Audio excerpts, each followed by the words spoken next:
common habits that really lead to successful relationships are what we call, first of all, love mapping. And love mapping means asking your partner open-ended questions about their internal world. Those sound like, what are your needs today? How can I help you? Or something like, how are you thinking about your job? How are you thinking about your job? How are you feeling about being a grandmother? Oh boy, I like that one. Yeah. Yeah.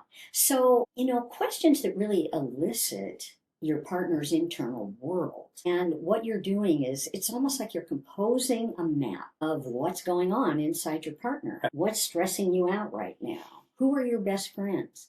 We ask questions when we're first dating to get to know somebody, but then when we stay together, we get really busy. We might have kids or busy jobs, and we stop asking questions, right? Right. Yeah. So asking questions is one thing that really, really helps. Another?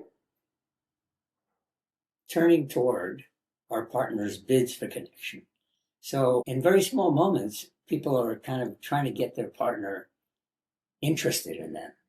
And if you notice those bids for connection and respond to them, you're really building an emotional bank account in the relationship, which is very important. Yeah. So a bid for connection can be something really simple, like looking out the window and seeing a beautiful bird in the tree and say, hey, honey, look at that bird. And your partner comes over and says, huh, yeah, that's all it takes. It's a very small little step, but it makes a huge difference.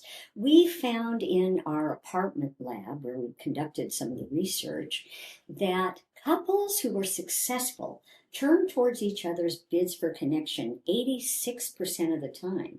Couples who didn't work out, only 33% of the time.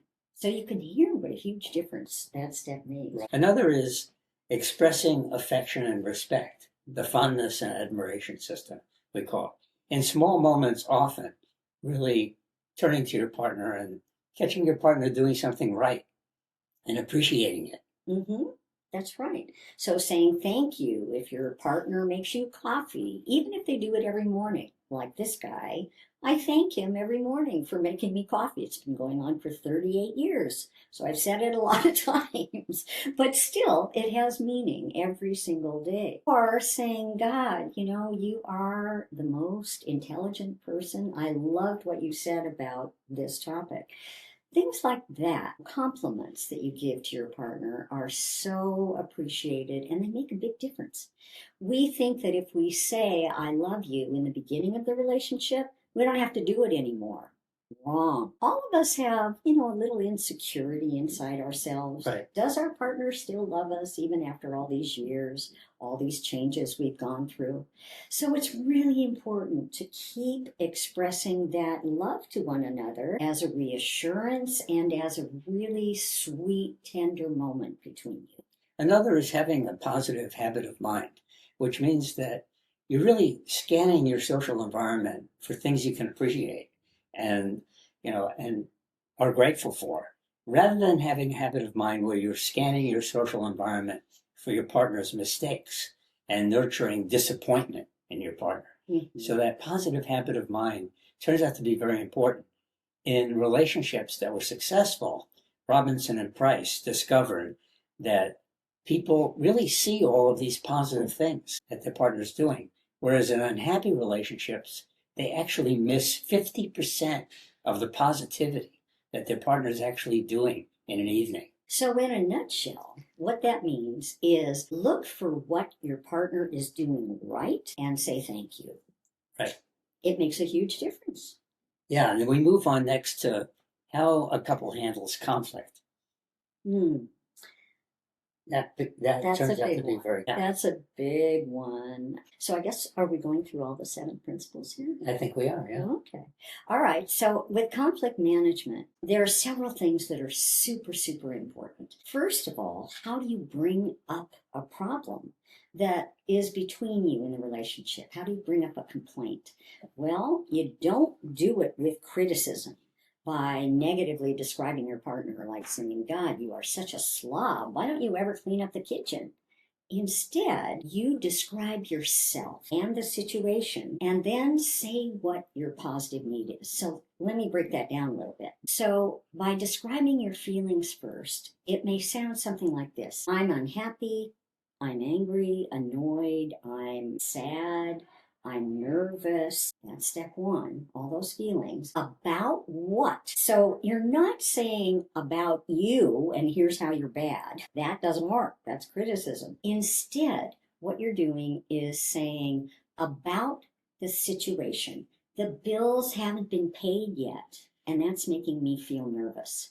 Hear the difference? You're describing the situation. Or you can say, I walked into the kitchen and I felt really annoyed because there were still dishes in the sink. There you go. That's the situation. And then what is your positive need? And what we mean by a positive need is how can you shine for me? How can you do something that will make me feel better rather than just expressing, your resentment? So that might sound like, I'm really upset that the kitchen is a mess. Would you please clean it up tonight before dinner? Not so hard, right? So we call that gentle startup rather than harsh startup, which is pointing your finger at your partner and being critical or even demeaning, belittling your partner, being contemptuous. So gentle startup is a big part of Softened startup. softened startup, making the conflict really much more collaborative that way. Right. So you're both working on a situation, right?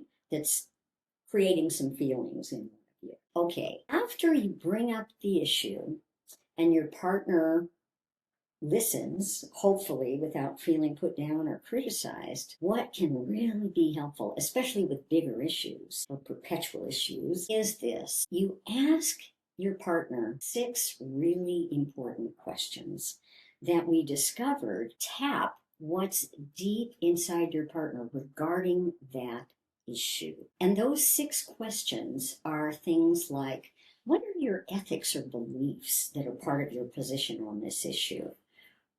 Do you have some childhood history or personal history that's part of your position on this? What are all your feelings? Why is this so important to you? Do you have a hidden dream, an ideal dream behind your position on the issue? Right. Ideally, how would you like the world to be regarding this issue?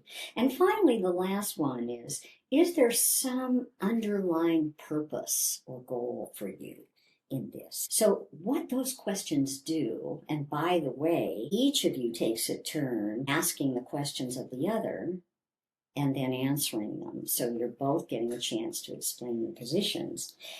What happens is that the whole world around this issue really opens up. You understand why this is so important to your partner, what the background is to this. Let me take an example. If it's parenting style, right? And one of you really believes in spanking your child if they do some misbehavior, and you really do not believe in that. Well, when you find out the background history, for you, it might be something like, I got spanked and it really hurt. And it made me afraid of my parents. It didn't help me change my behavior. It just made me fearful of them. So I started going behind their back to do stuff. The other person might say, I got spanked too, but I think it really helped me. It wasn't a big deal. It was fine and it worked. I changed my behavior. So, when you hear the different backgrounds, the different reasoning behind for each of you, why something is so important, understanding takes place. More compassion for your partner takes place. And that's the goal of conflict, mutual understanding. Right. That's right. And there's 2 more to go. One of them is honoring each other's dreams. So what does that mean? We're not talking about nighttime dreams. We're talking about, oh my God, I dream about going back to school. Yeah. Or I want to start my own business. Or I dream about not being in business and retiring. I want to travel the world. Oh, I want to go to Antarctica. Right. Those And dreams. you honor each other's dreams, whether you actually participate in them together with your partner or not. It's something that you work to understand and why it has so much meaning for your partner. And then you do whatever you can to support that dream. Right.